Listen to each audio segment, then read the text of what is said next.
Hello students, welcome to lecture 4. Today we will discuss about origin of hydrocarbons.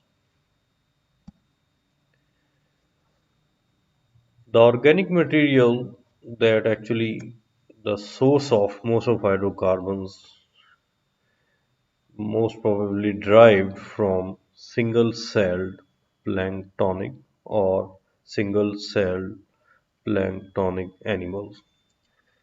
In plants, you can say there are some diatoms and blue-green algae, and in animals, you can say foraminifera is more famous.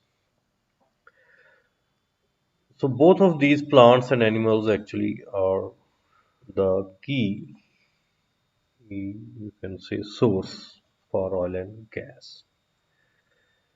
So these organisms actually were present about 541 million years ago. That is the Paleozoic era.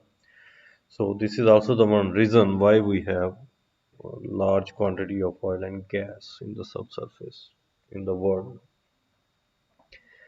And these organic material actually consists of organic compounds. What are those? Those are lipids, proteins, carbohydrates, and these were the organic compounds.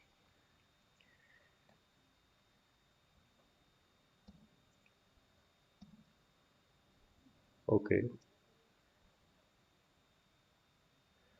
Okay, here is more details about these plants and animals. On the right side here are the weight percent of major constituents.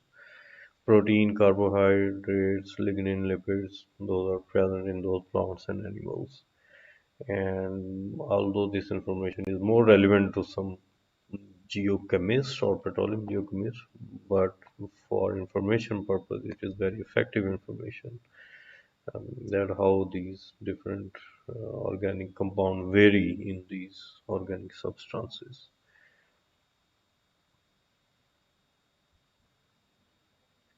Okay, there is also one other theory regarding inorganic origin. Very few geoscientists, I think, believe, but in my career, I didn't listen much about these theories, or even in industry, mostly people didn't believe on these theories. And what are these theories actually? Some researchers think that methane gas actually came from volcanic explosions, and also some other theories regarding the uh, oil and gas were formed originally with Earth. When Earth was formed, oil and gas was also formed from its cosmic mass. Similarly, some scientists think that these oil and gas may form by chemical reaction. So all these theories are not, you can say, in, and you can just take it as inorganic origin, and you can say some literature exists about these. But the major belief is organic origin of petroleum. Okay, here are a couple of, I think, important points. Over 99% of petroleum found today is related to sedimentary rocks containing organic matter. Organic matter actually deposited with sedimentary rocks and then ultimately converted into a source rock, and then from those source rocks, oil and gas were created. So this is a simple story about oil and gas with reference to sedimentary rocks. You can feel the importance of sedimentary rocks as well here. And the second point is organic matter needs to be deposited in a favorable deposition environment. That is also important, and it should be buried and preserved with sediments so that it can be converted into oil and gas. So these are important points should understand before going into details about origin of hydrocarbons. Okay, requirements for organic matter to create oil and gas. So these are the three main requirements you can say. First is the deposition, how organic matter will deposit with sediments. Second is burial, how it will buried with those sediments. And third one is transformation, how that organic matter or organic substances will be converted into a particular form so that they can transform into oil and gas. So these are very important, you can say, steps from organic material to oil and gas. And these should be understand properly.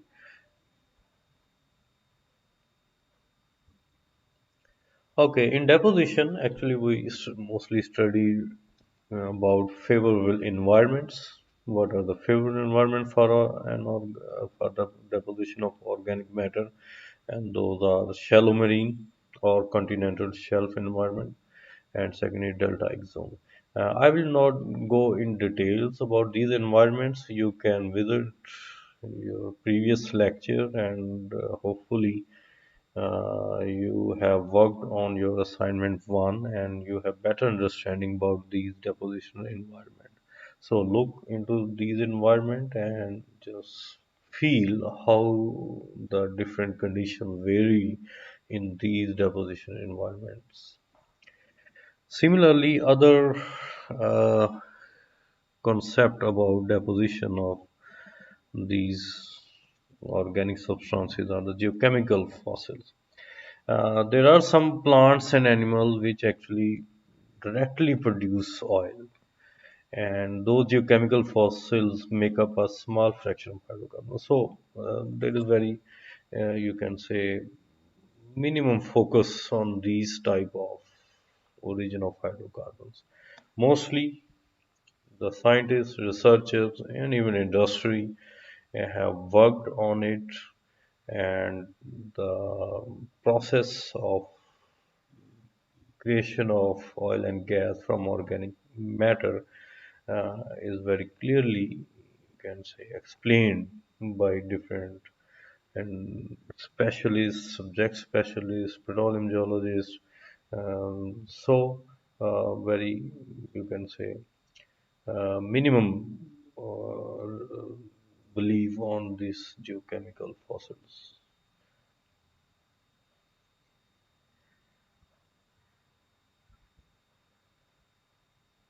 Okay, second is the burial.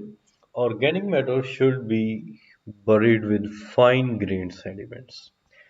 Here you will feel importance of fine grained sediments like clays, silts, shales, and carbonates.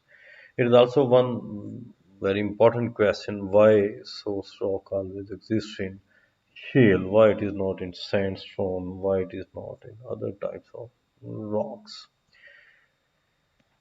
And the second is the requirement for burial is it must be protected from decay due to exposure to oxygen. If your organic matter exposed to oxygen, it will start decay and it may not produce oil. Yes. Okay, here is a typical, you can say, figure regarding burial. In top figure, this is an aerobic environment ideal for the burial of organic matter, and you can say there is no oxygen is going to reach up to these organic matter. But in the figure at bottom, as you can see, the oxygen is going to enter and going to decay these organic matters. So this preservation of organic matter in sediment is also important, and the ideally non-oxidizing environment is more favorable for the preservation of organic matter.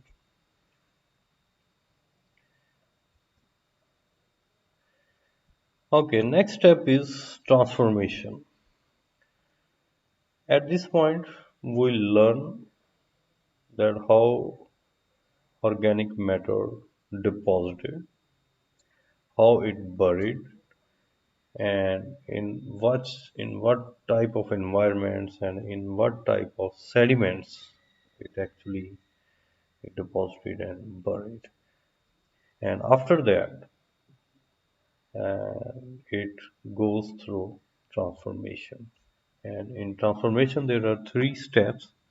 First is diagenesis, then ketogenesis, and last one is metagenesis. Okay, here are three, you can say, steps or three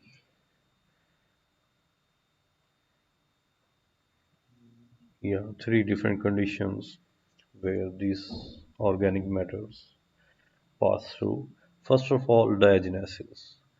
Diagenesis actually occurs in shallow subsurface and near normal temperature and pressure, and it includes both biogenic decay as well as abiogenic reactions, and similarly methane, carbon dioxide, and water are given off by the organic matter, leaving a complex hydrocarbon that actually called kerosene.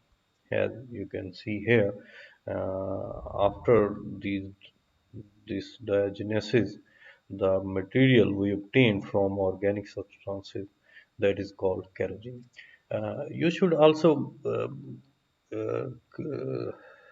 you can say uh, clear yourself about these terminologies, because later on in coming lectures or at advanced level you may confuse with organic matter and with kerosene. So if you focus at this point and clearly understand about these terminology, what is kerosene, what is organic matter, what is organic substance. So in later stages of your subject, you will not feel any difficulty to understand these terms. So kerosene is clearly defined here, how kerosene formed from organic matter. So organic matter is different from kerosene. And then this kerosene actually goes through ketogenesis. It mostly occurs in the deeper subsurface as burial continues and temperature and pressure increases. Petroleum is released from kerosene during ketogenesis, first oil and later gas. The hydrocarbon ratio declines with no significant change in the oxygen carbon ratio. Yeah, we will look into detail when we will study about source rocks and how the maturity of a source rock vary. We will look in detail about these things. But at this stage, just build your idea about kerosene, how it converts into oil and gas. Similarly, last step metagenesis, that is not for oil and gas. Actually, at this third phase, it mostly occurs at higher temperature and pressure, verging on metamorphism, you can say. The last hydrocarbon generally on methane are expelled. The hydrogen carbon ratio declines until carbon is left in the form of graphite. So graphite is not interest for us. We are interested in oil and gas, and those are formed in during ketogenesis due to thermal degradation of kerosene and then cracking the natural gas produced. Okay, this was a brief, you can say, introduction about origin of hydrocarbons. Before studying some advanced material or before going towards advanced topics about source rocks, its characteristics, and other all the stuff, you should clear about origin. You should clear about different terminologies like organic matter, kerosene. You should clear about different steps that involved in the formation of oil and gas. So let's go through these few slides and also visit your book where this information mm, found. I think it's maybe in your initial chapters of the book you can find details about these procedures and these steps. Okay, this is end of lecture 4. Thank you and bye.